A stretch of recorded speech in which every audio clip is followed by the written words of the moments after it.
வணக்கம். இன்றைய முக்கிய செய்திகள். தமிழ்நாட்டில் பொங்கல் பண்டிகை உற்சாகத்துடன் கொண்டாடப்படும் வகையில் மாநில அரசு அறிவித்த பொங்கல் பரிசு தொகுப்பு மற்றும் 3000 ரூபாய் ரொக்க பணம் விநியோகத்திற்கு பணி மாநில முழுவதும் முழுவீச்சில் நடைபெற்று கொண்டிருக்கின்றது. முன்னதாக சென்னை நந்தம்பாக்கத்தில் முதலமைச்சர் மு.க. ஸ்டாலின் இந்த திட்டத்தை நேற்று முறைப்படி தொடங்கி வைத்தார்.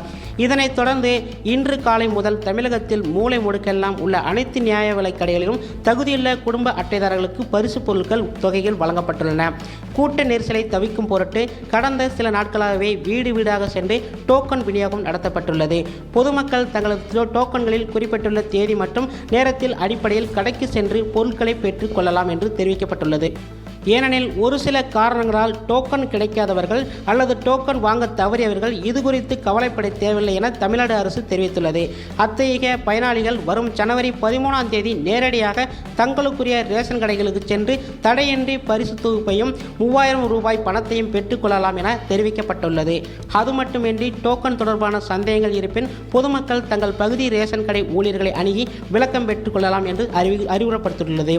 பொங்கல் கொண்டாட்டங்களில் பெரும் உதவி இருக்கும் ரூபாய் 3000 ரூபாய் உதவித்தொகையை விடுபட்ட தகுதியுள்ள அனைத்து அட்டைதாரர்களுக்கும் உரிய நேரத்தில் பெற்றுக்கொள்ள வேண்டும் என்பது அரசு உறுதியாக உள்ளது. அனைத்து கடைகளிலும் போதுமான அளவு இருப்பு வைக்கப்பட்டுள்ளதால் கடைசி நேரத்தில் மக்கள் அவசரப்பட தேவையில்லை என்று அதிகாரிகள் தரப்பில் கேட்டுக்கொள்ளப்பட்டுள்ளன. இத்துடன் நம் செய்திகள் முடிவடைகின்றது. இதுபோன்ற பயனுள்ள செய்திகளை நீங்கள் உடனுக்குடன் தெரிஞ்சுக்கொள்ள நந்தி டிவி தமிழ்நாடு சேனலை சப்ஸ்கிரைப் பண்ணி தெரிஞ்சுக்கொள்வோம். நன்றி, வணக்கம்.